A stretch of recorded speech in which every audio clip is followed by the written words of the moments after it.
Dewey the Library Cat by Vicki Myron with Witter. Chapter 14. Hide and Seek.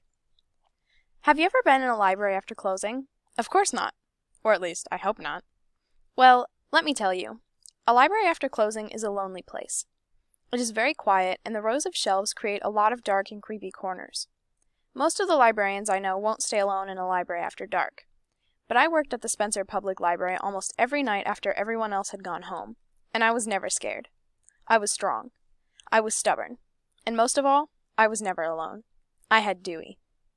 While I worked, Dewey sat on top of my computer screen, lazily swiping his tail back and forth. Type, swipe, type, swipe. When I stopped, he always jumped down onto the keyboard. No more, he'd say. Let's play. Dewey had an amazing sense of timing. All right, Dewey, I told him. You go first. Dewey's game was hide and seek.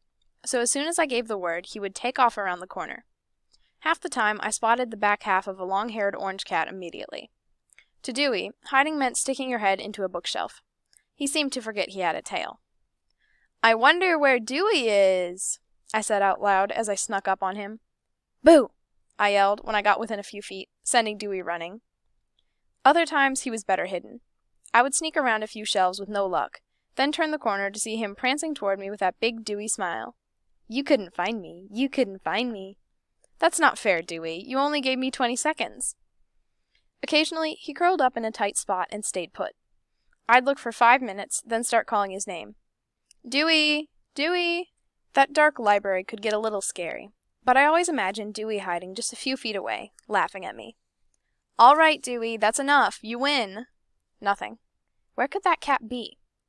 Just when I was giving up, I'd turn around, and there he was, standing in the middle of the aisle, staring at me. Oh, Dewey, you clever boy. Now it's my turn. I'd run and hide behind a bookshelf, and invariably, one of two things happened.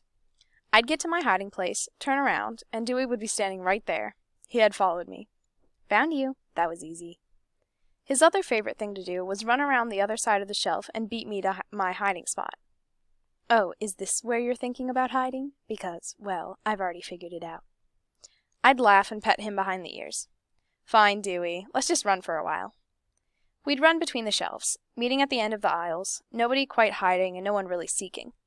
After 15 minutes, I would completely forget my troubles. Whatever had been bothering me, it was gone. The weight, as they say, was lifted. Okay, Dewey, let's get back to work. Dewey never complained. I'd climb back into my chair, and he'd climb back on top of the computer and start waving his tail in front of the screen. The next time I needed him, he'd be there. It's not a stretch to say those games of hide-and-seek with Dewey got me through a lot of hard nights. Maybe I should tell you Dewey put his head on my lap and whimpered while I cried, or that he licked the tears from my face. You could understand that, right? And it is almost true. Because sometimes, when the ceiling started falling in on me, and I found myself staring blankly down at my lap, tears in my eyes, Dewey was there, right where I needed him to be. Dewey was a loving cat. He was always a soft touch, for instance, for a late-night cuddle, but he was still a cat, so he liked his personal space. He didn't just bathe me with affection all the time. Somehow, though, he always knew when I needed a little nudge or a warm body, and he knew when the best thing for me was a silly, mindless game of hide-and-seek.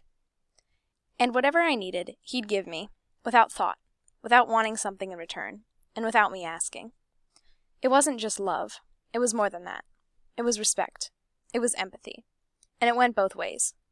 That connection Dewey and I had felt when we met, those nights alone together in the library turned it into an unbreakable bond.